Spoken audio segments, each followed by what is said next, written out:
No one is coming to save you. Let that sink in. Let it echo in those quiet corners of your mind where you keep your most comfortable lies. No one is coming to save you. So stop waiting, stop hoping, stop scanning the horizon for a hero, a mentor, or some sign from the universe. The most dangerous lie we can ever believe is that someone else holds the key to our freedom. You're looking for a rescue team when the only person with the power to truly change your life is staring right back at you in the mirror. You've been sold a fantasy. A story where, if you just suffer long enough or wish hard enough, a miracle will show up and pull you from the wreckage of your own inaction. That fantasy is a poison. It keeps you passive. It keeps you powerless. But here is the brutal, beautiful truth. The moment you accept that no one is coming is the moment you become unstoppable. Let's be honest, look at where you are right now. Is this where you wanted to be 5 years ago, a year ago, yesterday? Every day you wait, the gap gets wider. The world doesn't pause for your potential or slow down for your good intentions. It just keeps moving, with or without you. Every sunrise is another reminder that time is the one resource you're guaranteed to lose. The life you want won't be delivered to your doorstep. The respect you crave won't be handed to you. The strength you admire in other people wasn't a gift, it was forged. It was forged in the lonely hours when no one was watching. It was built through the boring, hard, unglamorous work that most people do anything to avoid. And you're waiting, you're scrolling, watching other people live their lives while yours just passes by. You're waiting for motivation to strike like lightning, for the perfect conditions, the perfect plan. But motivation is a feeling, and feelings are traitors. They're here one moment and gone the next.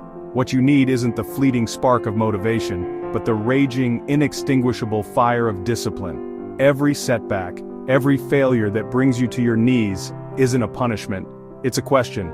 Life is asking you, how bad do you want it? And every time you choose comfort over progress, you give your answer.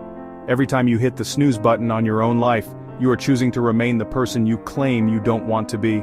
The pain of discipline feels heavy in the moment, but the pain of regret is a weight that will crush your soul for a lifetime. Stop choosing the heavier burden. The excuses you cling to, your past, your circumstances, your genetics, are just stories you tell yourself to make inaction feel comfortable, but there is no growth in comfort. There is only a slow, quiet decay. Now, I want you to take that phrase, "no one is coming to save you," and reframe it. Because this isn't your curse, it's your freedom. Look, this doesn't mean the world is fair. It's not. It doesn't mean there aren't real systemic barriers that can stack the deck against you. But recognizing that no one is coming to save you isn't about ignoring those facts. It's about reclaiming all the power you do have within that reality.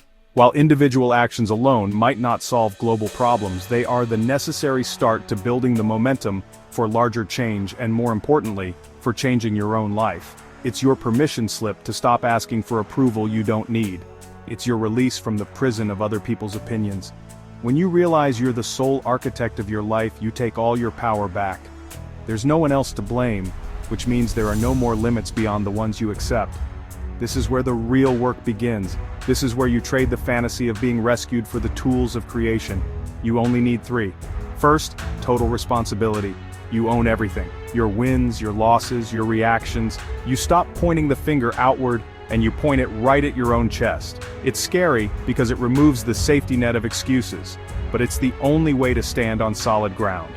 You can't build an empire on a foundation of blame. Second, discipline. Discipline is the master key.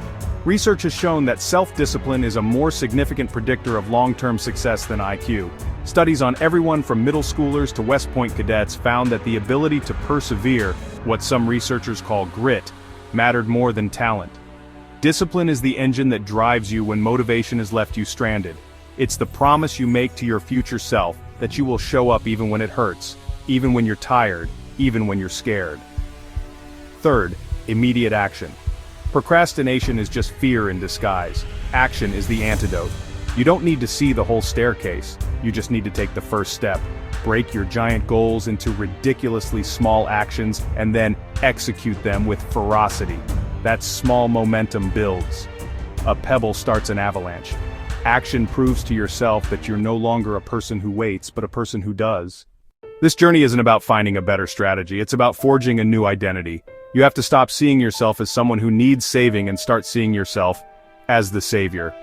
The world will test this new resolve.